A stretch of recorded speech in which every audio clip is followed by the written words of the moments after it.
Hey guys, Patrick Rankin here from Good Neighbors Property Management. In this video, I'm going to run you through MBIE's information for tenants and landlords. You can find this information on MBIE's website at tenancy.govt.nz. Before I get into it, I just want to note that although the coronavirus situation is different, we've all been through stress, we've all been through difficulty. So that part of it is the same. The difference, to me anyway, is that we're all in it together, and it brings us closer, and it gives us the opportunity to actually practice the values we talk about, which is kindness and compassion and being helpful. So let's be the best versions of ourselves that we can be, so that we can look back at this time and be proud of how we acted, how we reacted, and how we made it through the situation together. The other thing is, we can't be demanding because we're all in it together. So we can't demand things from other people because we're in COVID-19 situation, because the other person is in the exact same situation. So it should really bring us together and work on a spirit of fairness so that we can get through this together. Anyway, that's my rant. So let's get through this MBIE tenancy and landlord information. So the first question is, my tenants are having trouble paying rent. What are my options? Now, the website says tenants may be struggling to pay rent due to loss of income, possibly even loss of employment. Tenants need to be honest and straight up with their landlords and openly discuss it so that the two can work together to come to an agreement. Now, if the two do come to an agreement, the Tenancy Tribunal have a swift mediation process where the landlord can make an application to mediation and let the mediator know what the agreement is, and the mediator can then create an order that can be sent to debt collection if the agreement is broken. Sometimes it can be a termination order, but in this case, with COVID-19, we cannot terminate tenancies, and a tenant that becomes 60 days or more in arrears, that's the only case where the Tenancy Tribunal will consider it. If you're likely to continue experiencing trouble, the government has a wage subsidy scheme available, and there is also a leave payment scheme which you can apply for. And from my understanding, it's a very easy application form and payments are paid out quite quickly. And for the next 3 months, landlords cannot apply to the Tenancy Tribunal to terminate tenancies for rent arrears unless the rent arrears is at 60 days or more. And lastly on this, tenants are still liable to pay rent. Landlords are still liable to pay mortgages. We're all in this together, so come together in fairness, discuss it openly. I understand banks are looking at mortgage holidays for landlords, and with the government's wage subsidy scheme, there are a lot of options out there, so I'm sure we can come to some kind of agreement. Now, the other question on the website is that I'm a landlord. Can I still do inspections and maintenance on my property? Now, the website states landlords cannot visit their rental properties to do routine inspections.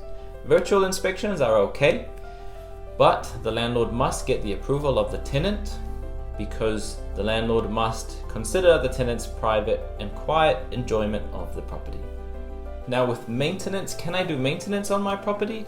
Well, if it's an emergency, then yes, because plumbers and sparkies are an essential service for emergency maintenance. For example, if there's a leak that is causing structural damage, or if there's a sanitary pipes that are not working, for example, the toilet's not flushing or the toilet's blocked, or there is no water coming in through the sink and the shower, then the plumber can attend, and the plumber will have their own health and safety measures in place so that they're not in breach of our level 4 obligations.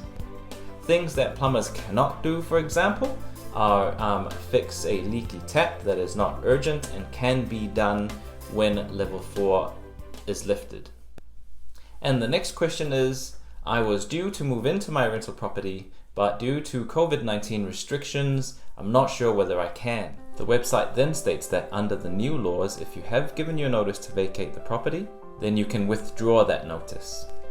And if your landlord gave you notice to end your tenancy and this end date comes into effect after Thursday the 26th of March, then it's of no effect, providing you are living at the property on the 26th of March, and that you should consider staying in your rental property if possible.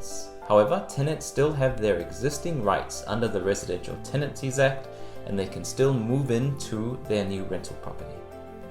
Tenants cannot hire a moving service, and they cannot get help from outside of their bubble. Now, tenants moving can only occur in very exceptional circumstances where they may not have anywhere else to live. It also states that you should only move if it is absolutely necessary.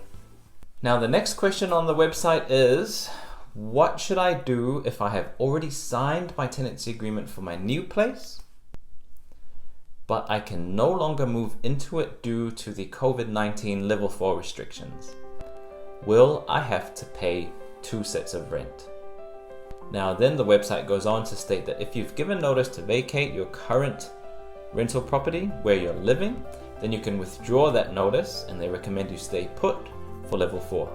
And if the landlord gave a tenant notice to vacate during level 4, then that notice is no longer valid, and they recommend you stay put during the level 4 period. And this means that your current tenancy agreement will continue, and you should stay in your current rental property. The website also goes on to state that if the new property that you were planning to move into was a periodic tenancy and you decided you didn't want to go, or you didn't want to move into that property anymore, you may have changed your mind, then you can give that landlord 21 days notice to end the tenancy. And during that 21 days, you may have to pay double rent. But you should see if you can come to some kind of arrangement with the landlords, because the situation is very unique. It also goes on to state that if the new tenancy that you are going to move into is a fixed term tenancy, and you no longer wanted to move into it because circumstances have changed due to COVID-19, then you can apply to the Tenancy Tribunal to end the new tenancy due to hardship because of unforeseen circumstances. Now, that's it from me. The rest of the website goes on to discuss boarding houses and shared living arrangements. I hope you guys found that helpful. There's a lot more information on the MBIE website if you just go to tenancy.govt.nz. And if you have any questions at all, feel free to give me a buzz, message me on Facebook, or check out our website, goodneighbors.co.nz. You've got all my contact details there. So stay safe, take care, and see you guys soon.